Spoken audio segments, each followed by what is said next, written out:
Listen carefully.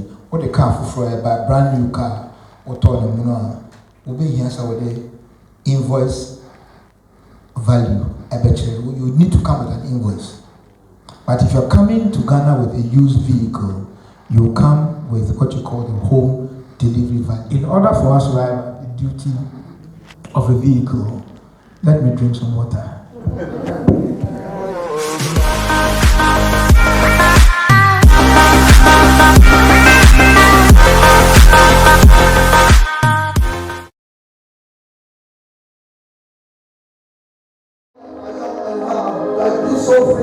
Enjoy breathe through life, O Lord, for thee. When thy grace I see, my ransom soul shall be through all eternity something for thee.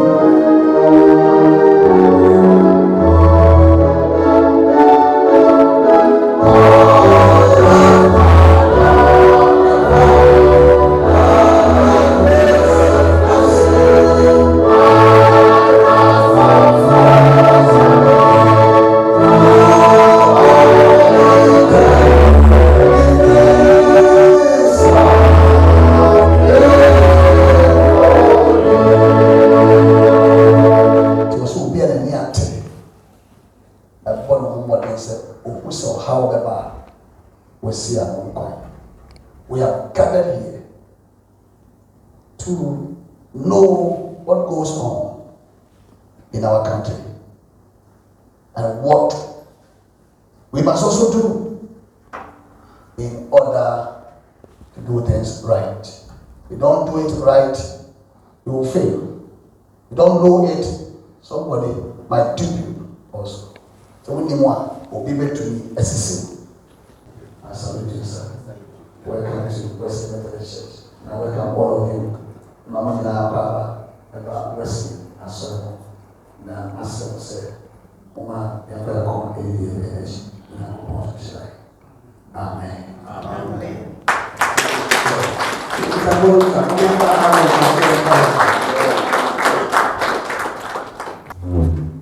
I have here the Deputy Commissioner GRA for Ghana, Mr. Ohene. Please can I just give it He is the man for today. I came to the beautiful young lady here, Magna. Yeah, it is personal security guard. Magna, you're welcome. Yes. And then the last but not the least is Her Excellency.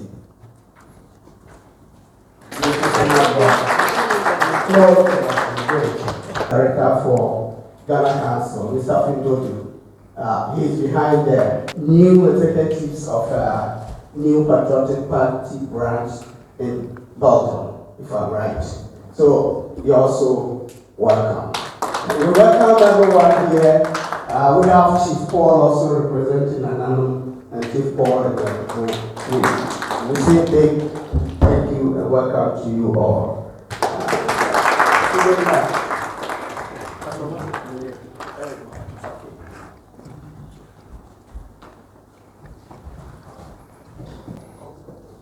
I would like to acknowledge our very gracious host, very Reverend Bernard Bamfo Posompim. Thank you very much for hosting us. And I'm always happy to be in your house. Since 1992, he served as a special aide to 2 commissioners. The commissioners are the overall bosses. So he served as a special aide to 2 commissioners of the Ghana Customs and has been the head of several terminals at the Tema Port, including the Golden Jubilee Terminal. In 2017, he was the coordinator of the paperless port project, introduced by the Vice President of the Republic of Ghana. Currently, Mr. Ohene is the Deputy Commissioner of Customs, in charge of suspense regimes. He will tell you what that means. And he's the chairman of the recently introduced Implementation Committee of Integrated Customs Management Systems, of the Customs Division. We call it ICAMS, Implementation Committee of Integrated Customs Management Systems of the Customs Division. Mr. Ohene is also a board member of the Love Nest Foundation, which is a charitable NGO, and the immediate past chairman of the Finance Committee of Action Chapel Branch Church in Tema.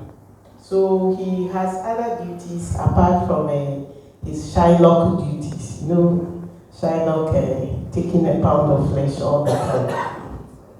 Mr. Emmanuel Ohene is happily married with 3 children. 2 of his adult sons are here with us. They're in Belgium. Okay, they have come to support him. One is an IT expert and the other is a lawyer and a teenage daughter also. Mr. Ohene loves gospel music. That is why very Reverend made sure that he pumped a lot of that in him before he comes to take the mic. So my dear compatriots, dear very Reverend Father, please join me to welcome Mr. Ohene.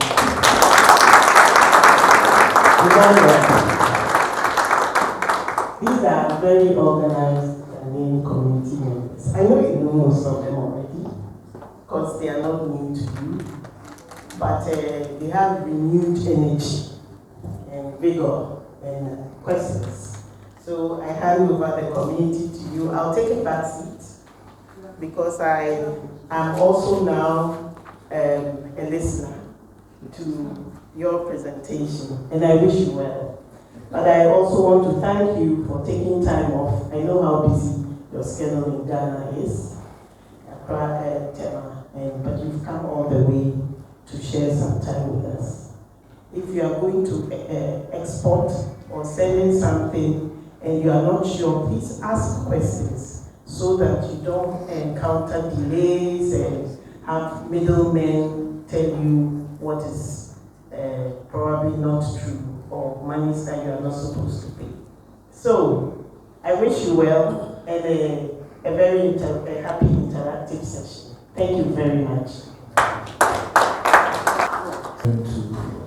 Also, I must take this opportunity to say a big thank you to Her Excellency for the privilege of having an opportunity to bring to us all what is needed to ensure that we are abreast with developments back home, and to also give us an opportunity to learn about ways through which we can legitimately benefit from the labor of our sweat here when we bring things home. I bring you greetings from the Commissioner General, Reverend Dr. Emishadai Owusu Amwa, who is the Commissioner General of the Ghana Revenue Authority, and Colonel Kojo, who is the Commissioner of the Customs Division, whose leadership I directly work under. We are going to have a very interactive engagement this afternoon. I have come with quite a lot of information, but I will try as much as possible to limit it so that we can maximize the use of our time here. I must say that this is not the first time I've had the opportunity to interact with some of us here. Kwekubuana, who happens to be a brother, unfortunately is not here, but I have serious dealings with him and with King Solomon, Reverend Theo, and then Finn. And so this will not be the first opportunity. But it's important that we are able to impart knowledge every now and then and bring to our awareness what the government of Ghana is doing by way of trade facilitation. I know a lot of us have serious misgivings about what we go through when we are exporting our either personal effect, commercial cargo, and imports into our own country, Ghana. I can assure you that the dynamics are changing and they are changing for the better. As Her Excellency rightly said, I am a tax collector. I've been a tax collector for 30 years, and I have been privileged to see the direction in which we have improved upon our revenue efforts. I'd like to speak in Ghana. I have with me assistant associates with the board. We can communicate and address the concerns that you have. One of the things we need to bear in mind is that customs is governed 100% by regulations and by laws. So everything we do must be in conformity with the laws of our country. And so we are governed by an act known as the Act 891 of 2015. That is the constitution and the Bible of every customs officer. In that book, everything one needs to know to ensure that our operations are in conformity with world best practices is included there. And so we will look at the customs processes that we currently have in the country. In the diaspora, we have had an encounter one time or the other at the ports, either at the airport or at the ports of either Tema or Takrady, to clear your items. And this is mostly done with the use of technology. And in very recent times, we have an enhanced integrated customs management system. This is a system that, the government of Ghana singularly, undertook to engage to ensure that we can have a seamless process in clearing of our goods at the ports.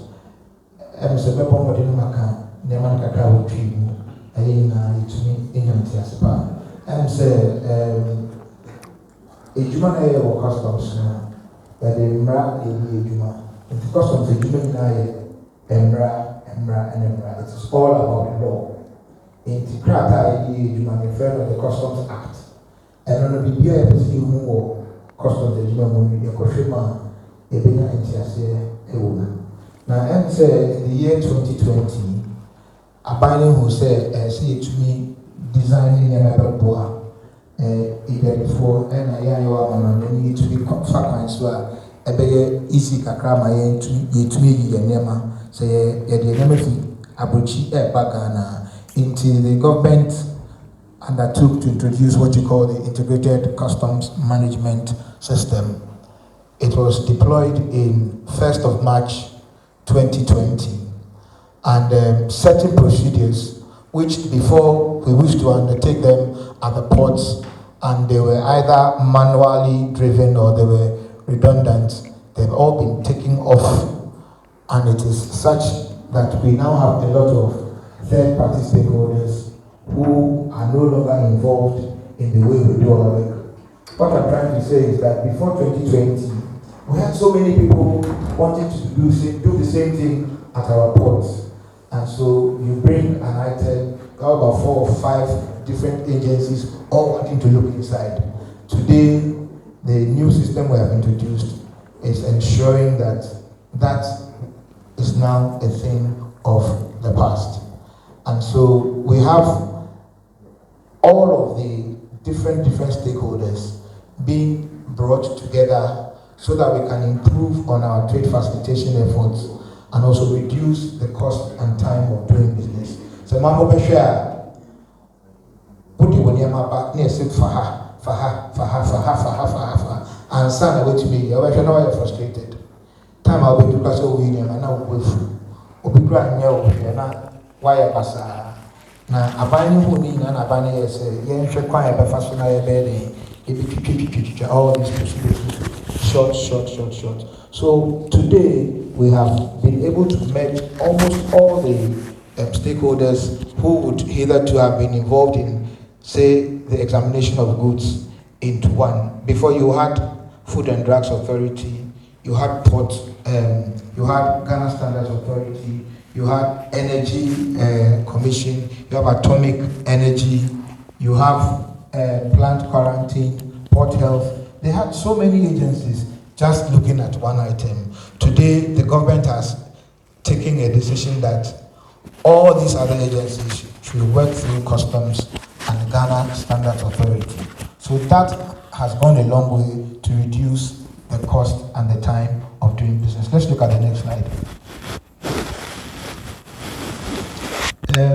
In 2020, the government of Ghana introduced what we then call the Unipass Ghana project, which is a Ghana government decision to engage one single service provider, one company that will be able to develop and implement an end-to-end system. When we say end-to-end, it means that you start the process in this system and you end in this system. Before then, we had several vendors and several companies which were doing the same thing. And so you start in one, you go to the second one, you go to the third one, fourth one, before you exit. Now the government saw that this was very cumbersome. So the government has now given the go-ahead for one company to implement and facilitate trade through one system alone, which is called the Integrated Customs Management System. And this decision was taken in line with international best practices, some of which have been developed and introduced to us through the World Customs Organization and the World Trade Organization. And the Customs Division of the GRA, we are responsible for the management of the Integrated Customs Management System. We work together with all other government agencies and relevant, stakeholders involved in the cross-border trade, and who are the primary users of the system to ensure that trade facilitation is made possible.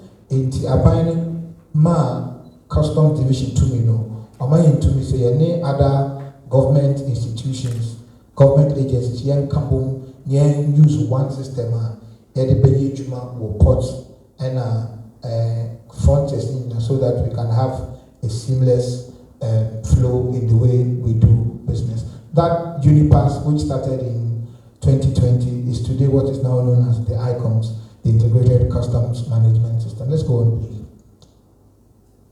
So we have in our system agents that are responsible for the clearance of cargo. When I say this, every one of us sitting here, when we bring things home to Ghana, we will want to clear our things and take them home. The rules and regulations in Ghana ensure that clearance of cargo is done through a customs house agent or a declarant on behalf of the importer. Who is a customs house agent? A customs house agent is somebody who has been accredited by the government of Ghana through the Ghana Revenue Authority Customs Division to be able to conduct business on behalf of an importer in clearing their consignments from anywhere, any border in the country.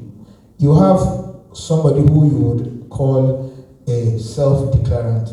A self-declarant is the agent who has been licensed by the government of Ghana to clear their own items. So somebody will ask the question, why can't I clear my own items?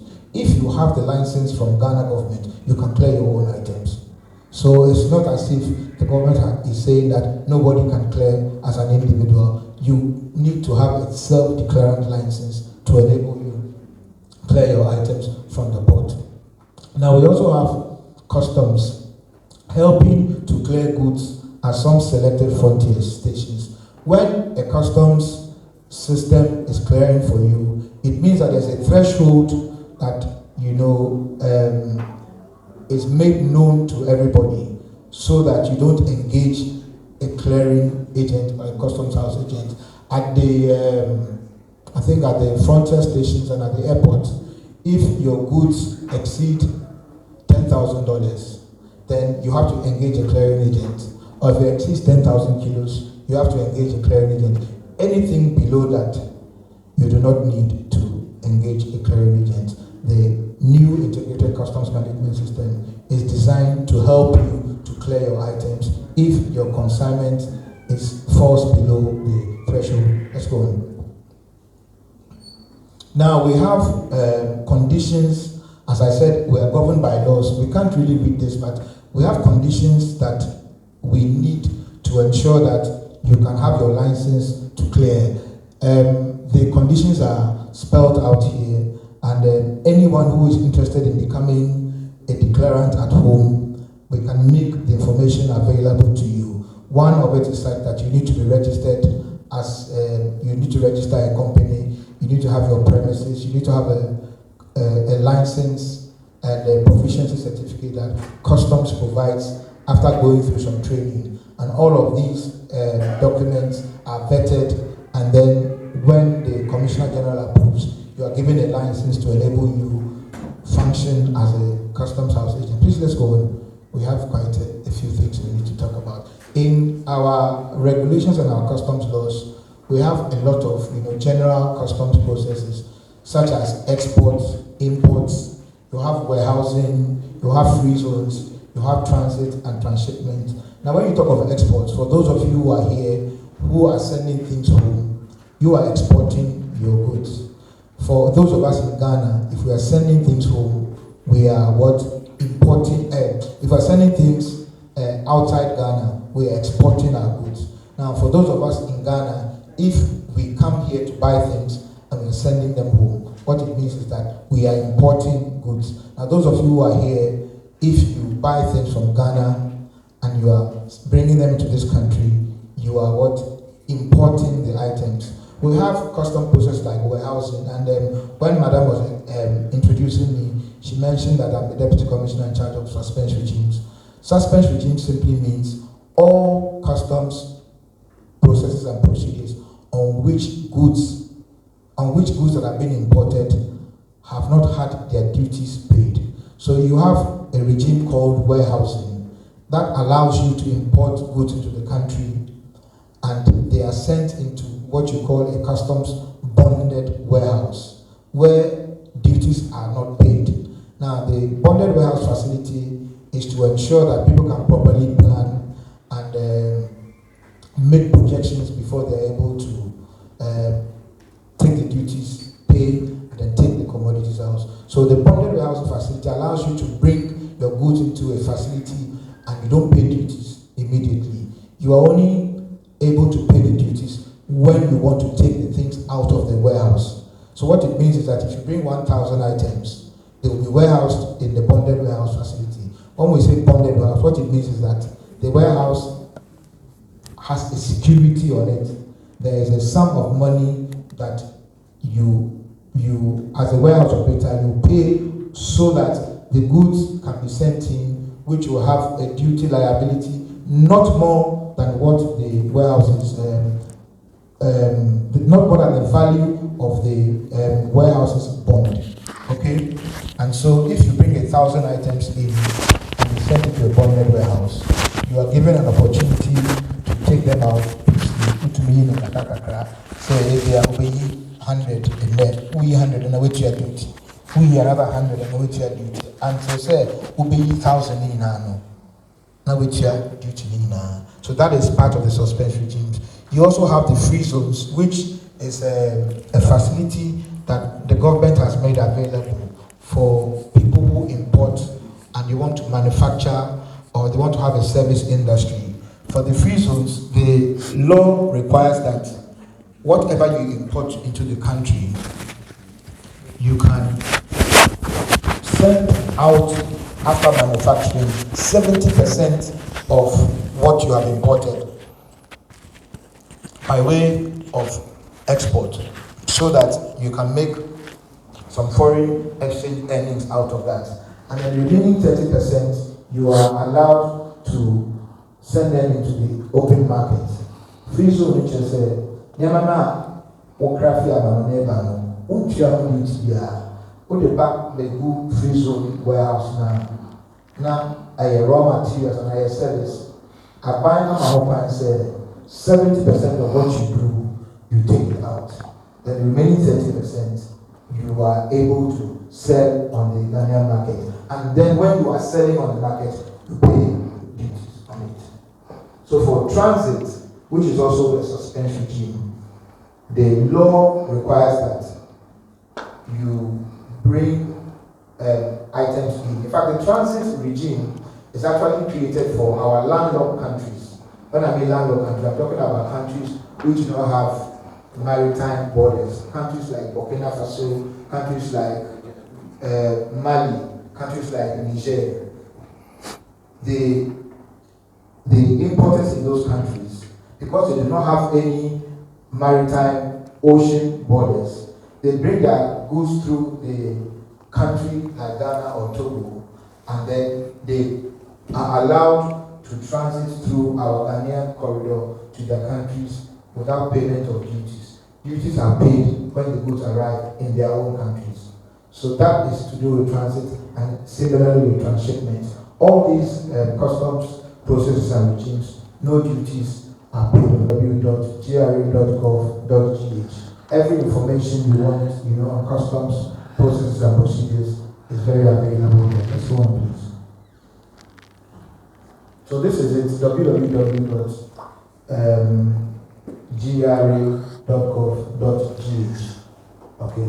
So in recent times, I think it was in 2019, in order to ensure that we could curb and reduce the spread of infections, diseases at all our entry points, the Ministry of Health, together with the Customs Division, implemented what you know as the disinfection fee at all our frontiers, especially at the frontiers in Tema, Takrady. And what it does is that the exterior of all incoming and outgoing cargo of vessels and vehicles at our ports, they are disinfected. They have built dedicated tunnels.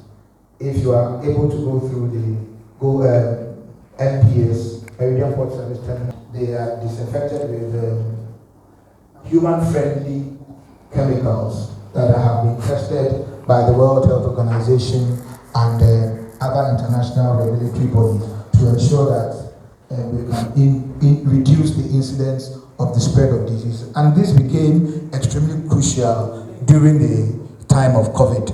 So it was started in 2019 at the ports in Tema and Takrady, and by 2021 we had virtually covered all the frontier stations.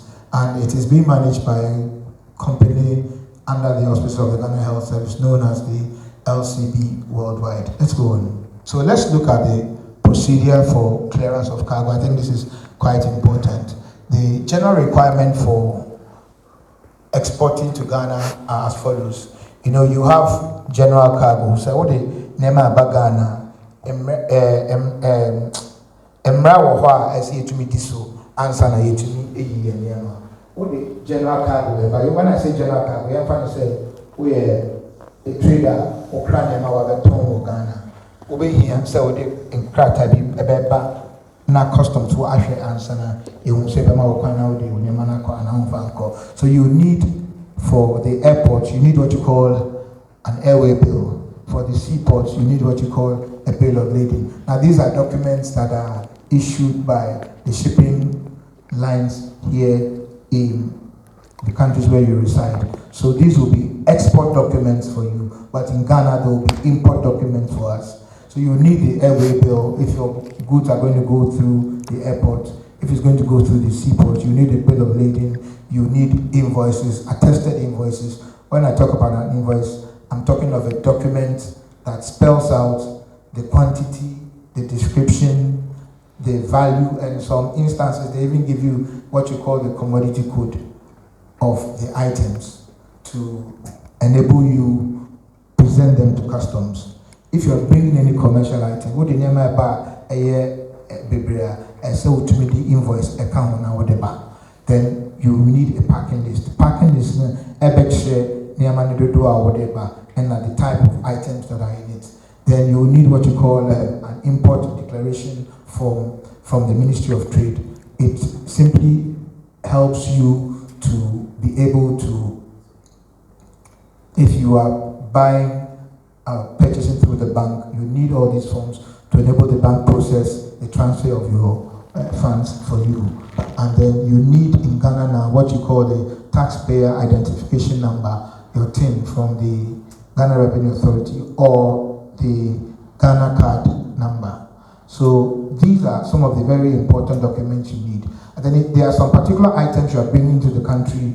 You will need either a license, you need a permit, you need a certificate from a regulatory agency. So if you are bringing in medication or medicaments, you will certainly need to have a document that has been approved by the Food and Drug Authority.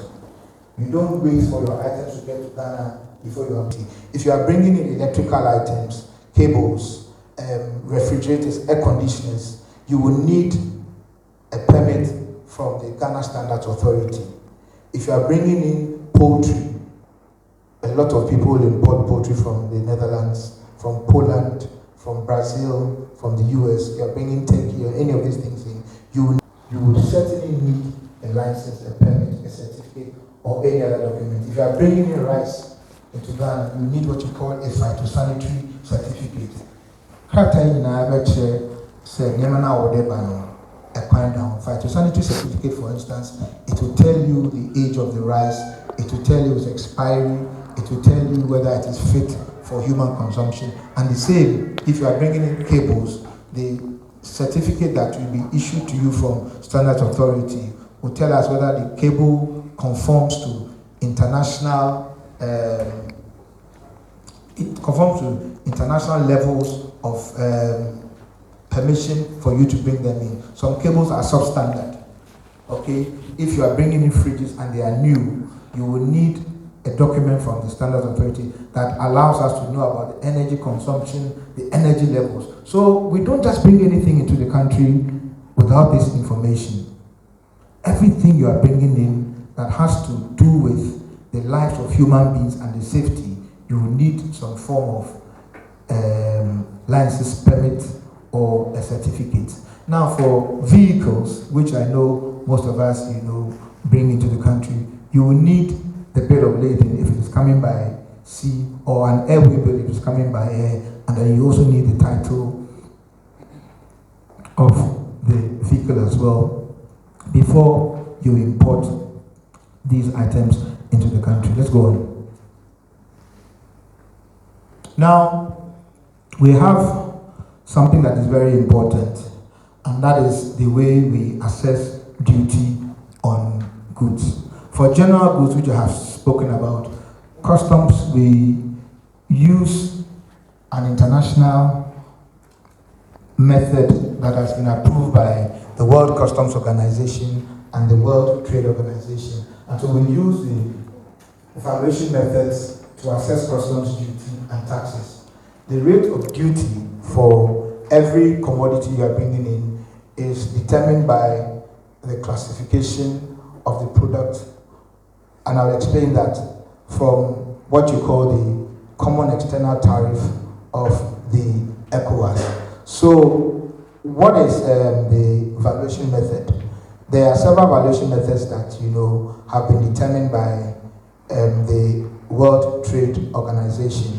The first, which is what is expected of everybody, is what we know as the transaction value. And then it is ODE.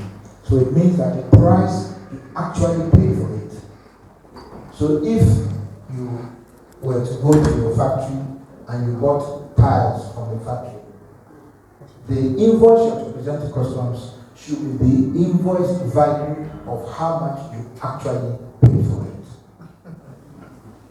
Can I ask if we want to ask questions along the way, or we wish that we finish before we ask questions? We finish. Wonderful. Especially with the vehicles. Excuse me? Especially with the vehicle issue. We will get there. As of today, I have come as the lamb led to the slaughter. So I am ready to be sacrificed. Should we give you a seat? Oh no, let's finish with the presentation. Let's finish with the presentation. So what I have said is that we have very many methods of valuation. The key that concerns all of us should be the transaction value, the price you actually paid for it.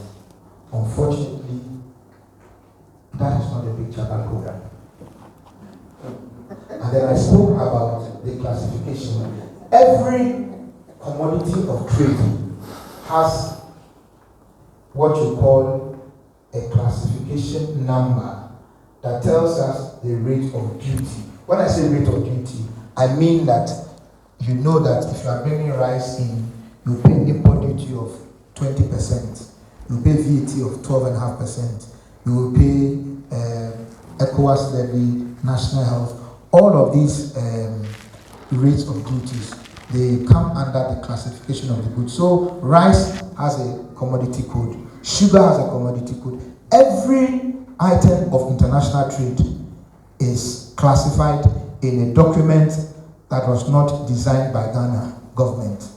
It was designed from international trade, World Customs and the World Trade Organization. And Ghana, being a member of the ECOWAS, since 2015, we have introduced the Common External Tariff, which is used across board for all ECOWAS member countries to ensure that there can be some level of uniformity in trade across the sub-region. It is what the name is Ghana. You see transaction value to determine the value. Then we will use the rates. And then the lecturer said, I think we have value 2,000 cedis, $2,000. Rate of duty was here 5% of the 2,000, 12.5% for VAT, and it goes that way. So that is, how we do our valuation. And for vehicles, which is quite interesting,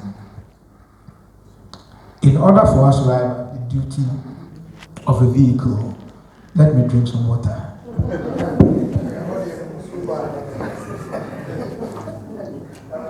We have what you call, for used vehicles, let me put it this way, home delivery value. The home delivery value, please go back. For the home delivery value, it is the value that is provided by the manufacturer of the vehicle at the time it was manufactured. So it is normally known as the manufacturer's suggested retail price. Okay? Every vehicle you are bringing into the country, if it's a new vehicle, you will need to provide us with an invoice. Listen carefully. What the car for a brand new car, or told them, will be here with the invoice value. You need to come with an invoice. But if you're coming to Ghana with a used vehicle, you come with what you call the home delivery value. That home delivery value is not actually what you provide. It's what customs by law is required to use in the assessment of your taxes. Now, the home delivery value applies for every used vehicle. When we say a vehicle is used, if it is 6 months and above, that is what the law permits it to be known as used.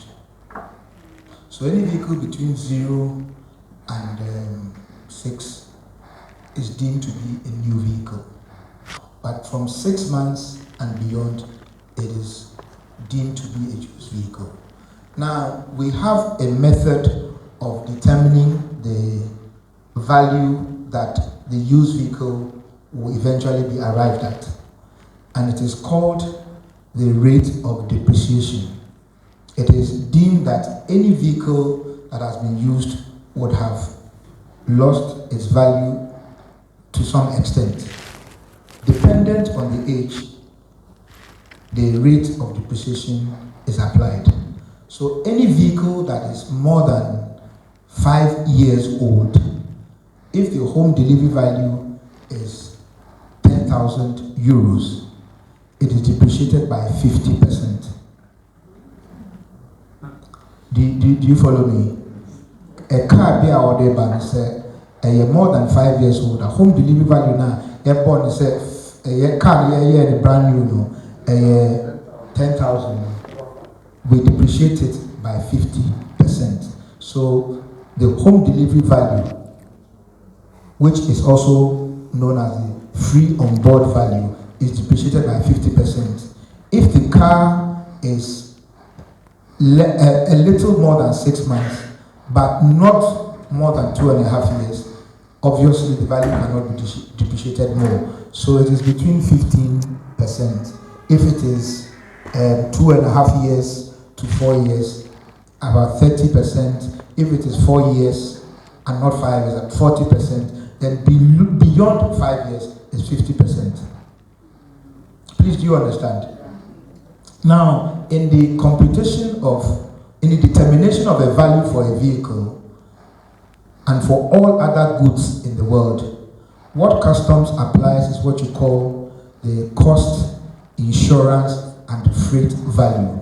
So the cost insurance, what we call the CIF.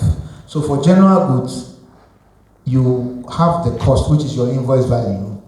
Some people are able to bring insurance that is satisfactory. And then you also have what you call the freight. Every commodity you ship, the shipper charges you for carriage. Am I right? And so you also have to provide us with a freight receipt. That is how we arrive at cost insurance for general cargo. Now for used vehicles, the law has already determined the rate for insurance and the rate for freight. Okay, so every commodity in Ghana, before you can value it and assess taxes, you need to have the cost, the insurance, and the freight. That is the CIF. Now with used vehicles, there are different rates for used vehicles. Saloon cars of a particular cubic capacity, some of it is for the freight is $707. For a particular cubic capacity, it can be $840. For some, it can be $960.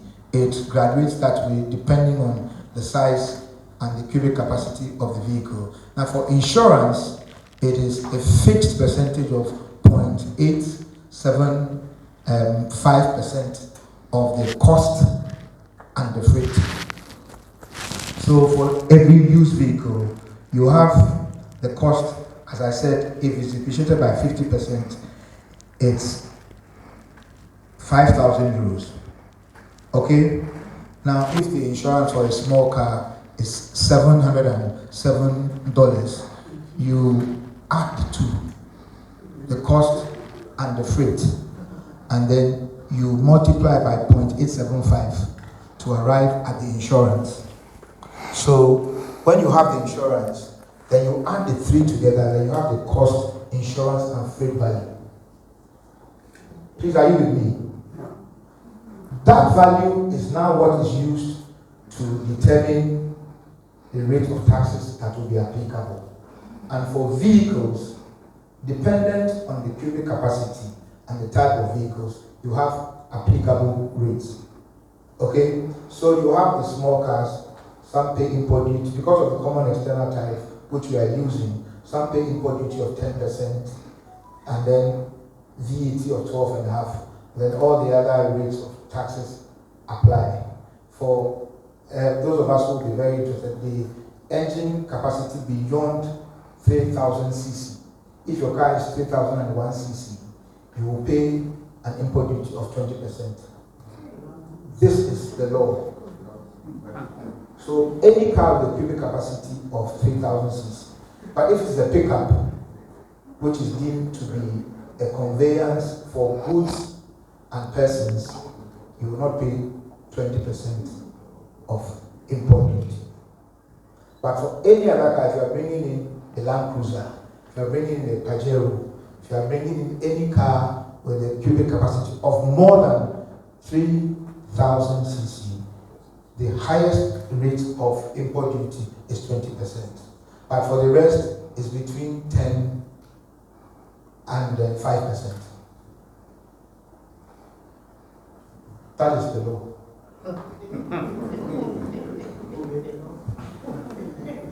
I said earlier that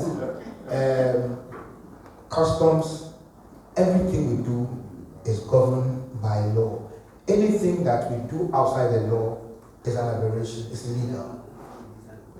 And let me just assure you that anytime you have reason to believe that you are being unduly cheated or you are being cheated, whether duly or unduly, you would need to take up a challenge and report to the authorities. Because we are governed by laws. Anything outside the law is not permissible.